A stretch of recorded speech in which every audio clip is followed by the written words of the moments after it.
안녕하세요. 나무아카데미입니다. 저희는 국어 내신 대비 및 모의고사 대비 학습 자료를 제공하고 있는 문제은행 사이트입니다. 사이트에 접속하시면 보다 많은 분석 자료와 문제들을 확인하실 수 있습니다. 오늘은 2025년 3월에 시행한 고2 학력평가 독서 마지막 지문인 열펌프 지문을 함께 살펴보도록 하겠습니다. 자, 여러분 열펌프 요 지문 잘 푸셨는지 모르겠어요. 많은 친구들이 많이 틀렸더라고요. 오답률이 가장 높은 문항이 이 지문에 포함되어 있었어요. 과학 지문이라서 조금 두려움을 느낀 친구들도 있었을 텐데 한번 같이 읽어보도록 하겠습니다. 첫 번째 문단입니다. 열펌프는 물 펌프가 낮은 곳에 있는 물을 높은 곳으로 운반하는 것처럼 저온에서 고온으로 열을 운반하는 장치를 뜻합니다. 자, 열펌프는 일반적인 냉방 혹은 난방 장치와 달리 냉방과 난방이 모두 가능하대요. 자, 이 문단. 열펌프에서는 작동 유체인 냉매의 증발, 압축, 응축, 팽창으로 이루어진 순환 공정이 반복된다고 합니다. 자, 이 순환 공정을 냉매의 한 사이클이라 합니다. 자, 냉매가 증발기에 유입되면 냉매는 지열, 공장의 폐열 등 저온의 열원에서 증발기에 달려있는 열 교환기를 통해 열을 흡수하며 기체로 증발합니다. 냉매 기체는 압축기로 들어가서 압축됩니다. 이때 냉매 기체를 압축하려면 전기 에너지를 투입해야 돼요. 자, 냉매를 압축하는데 필요한 에너지가 전기 에너지라는 거 알아두세요. 냉매 기체가 압축되면 매우 높은 온도와 큰 압력을 갖게 되는데요. 이후에 이 냉매는 응축기로 유입되어 응축기에 달려있는 열 교환기를 통해 고온의 열원인 실내로 열을 방출하고요. 자, 이게 바로 열펌프가 실내 난방을 하는 과정에 해당이 되겠죠. 기체였던 냉매는 액체가 됩니다. 자, 이때 실내로 방출된 열이 난방에 쓰인다.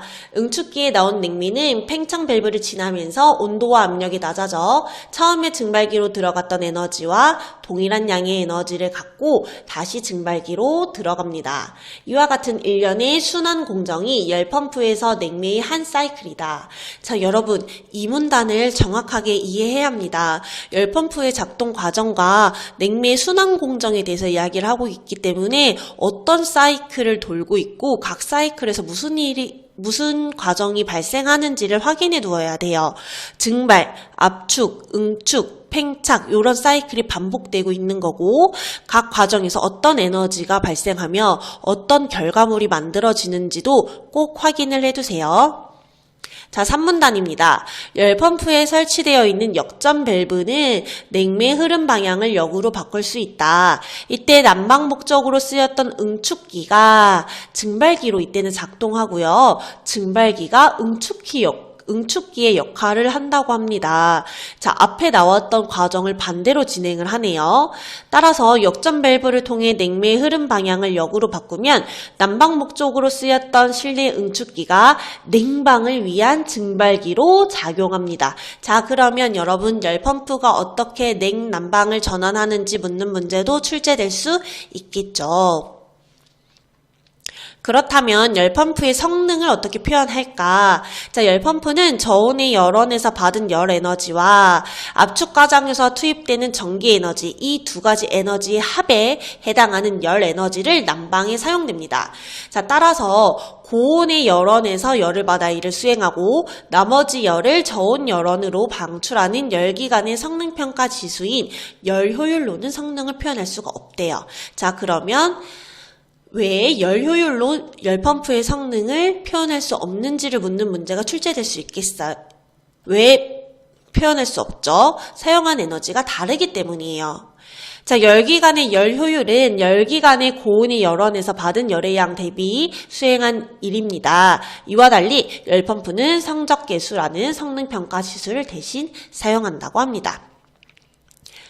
자, 그 다음 문단 보도록 할게요. 5문단입니다. 열펌프의 성적계수는 고온열원의 열을 방출하는 부분인 고온부의 성적계수와 저온열원에서 열을 흡수하는 부분인 저온부의 성적계수 두 가지가 함께 사용된다고 합니다. 자, 이 콥 H는 압축기에 투입된 전기 에너지당 고온의 열원으로 전달된 열의 양이다. 자, 반면 콥 C는 압축기에 투입된 전기 에너지당 저온의 열원에서 열펌프로 전달된 열의 양이다. 자, 열 역학 제1법칙에 의하면 에너지는 그 형태가 변화할 수는 없지만 전체 양은 보존된다. 따라서 열펌프가 냉매가 한 사이클을 순환할 때 저온의 열원에서 열펌프로 공급된 열과 압축기에 투입한 전기 에너지 합은 고온의 열원으로 전달한 열의 양이 된대요. 자, 이러한 관계식에서 양변을 투입된 전기 에너지의 양으로 나누면 콥 H는 콥 C의 1을 더한 값. 여러분 이런 관계식 꼭 옆에 따로 적어 두셔야 합니다. 실전에서 문제를 풀 때 지문에서 찾기에는 너무 시간이 임박해요. 따로 적어두는 게 좋아요. 메모해 두시는 습관을 들이세요. 이러한 관계는 콥 H와 콥 C 중 어느 하나가 바뀌면 다른 하나도 바뀌게 된다는 것. 서로 두 개수가 연관되어 있으니까요. 그것을 의미합니다. 자, 그럼 여러분 고난도 문제로 열펌프를 가동하면서 사용된 에너지 값을 보고 성적 계수를 구하는 문제가 출제될 수 있겠죠. 해당 내용의 이런 관계식을 정확히 이해하고 있어야 풀 수 있을 거예요. 열펌프의 성적 계수를 형성하기 위해 복잡한 구조의 열펌프도 활발히 개발되고 있습니다. 자, 복잡한 구조의 열펌프도 본질적으로는 위의 원리를 따라요. 열펌프는 냉방과 난방이 모두 가능합니다. 또한 폐열을 사용할 수 있어 화석연료, 고갈에 따른 에너지 문제를 해결하는 데도 일조할 수 있다고 하네요. 기존 냉난방 시설과 비교했을 때 이런 장점을 가지고 있네요. 자, 그래서 이 문단은 복잡하네요. 열펌프의 작동 원리와 성능을 평가하는 지문이 되겠습니다. 자, 그러면 저희 어려운 지문을 힘들게 읽어봤는데요. 변형 문제를 풀어보도록 하겠습니다. 네, 여러분. 시험지를 바로 옆에 두시고요. 저희 4번 문제 풀어보도록 하겠습니다. 가의 전제로 가장 적절한 것을 골라주시면 되고, 가는 지문에 열펌프의 냉매가 한 사이클을 순환할 때 저온의 열원에서 열펌프로 공급된 열과 압축기에 투입한 전기 에너지 합은 고온의 열원으로 전달한 열의 양이 된다에 해당합니다. 자, 영상을 잠시 멈추시고 4번 문제 풀어보세요.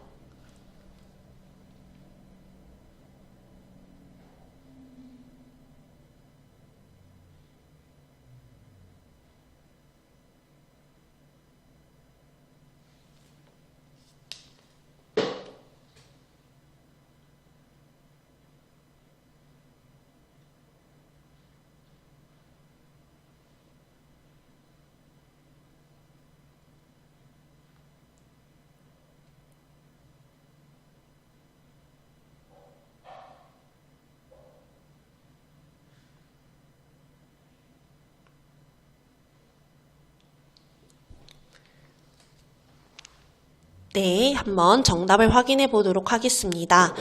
정답은 5번입니다. 자, 여러분 아까 가의 윗부분을 한번 확인해 보도록 하겠습니다. 열역학 제1법칙에 의하면 에너지는 그 형태가 변화할 수는 있지만 전체 양은 보존된다 따라서 라고 연결되어 있죠. 그렇기 때문에 이 부분이 풀 수 있는 힌트가 되겠습니다. 자, 에너지는 그 형태가 변화하지만 전체 양은 보존된다는 법칙을 가에서 보여주고 있는 거예요. 그렇기 때문에 열펌프의 냉매가 증발, 압축, 응축, 팽창의 한 사이클을 거쳐서 다시 시작점으로 돌아올 때 그 순환 사이클이 처음 시작할 때와 같은 양의 에너지를 가져야 한다는 겁니다. 그렇기 때문에 5번이 정답이 되겠습니다.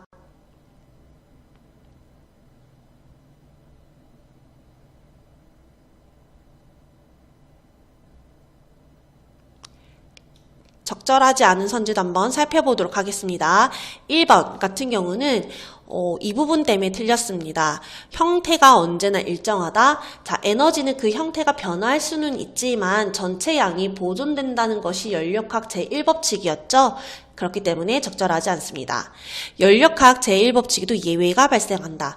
자, 여러분 열역학 제1법칙의 예외는 저희가 지문에서 확인할 수가 없었어요.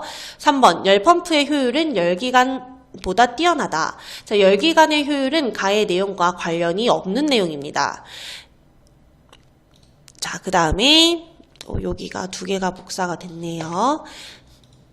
자, 그 다음에 3번 보겠습니다. 4번 보겠습니다. 콥 H와 콥 C 중 어느 하나가 바뀌면 다른 하나도 바뀌게 된다. 요 내용은 맞는 내용이긴 해요. 하지만 가의 전제는 해당하지 않습니다. 그렇기 때문에 틀렸어요. 자, 저희 6번 문제 하나 더 풀어보도록 하겠습니다. 다음 중 열펌프의 성능평가 방식에 대한 설명으로 적절하지 않은 것은? 자, 영상을 잠시 멈추고 풀어보세요.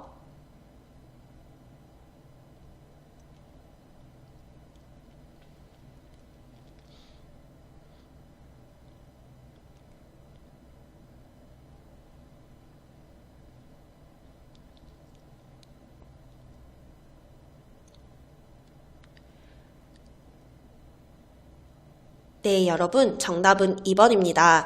자, 저희 오문단에서 성적 계수는 압축기에 투입된 전기 에너지당 전달된 열의 양을 나타내는 지수였죠? 자, 그런데 이는 어때요? 성적 계수를 열 펌프가 수행한 일과 고온 열원으로 전달된 열의 비율로 서술하고 있습니다. 적절하지 않죠?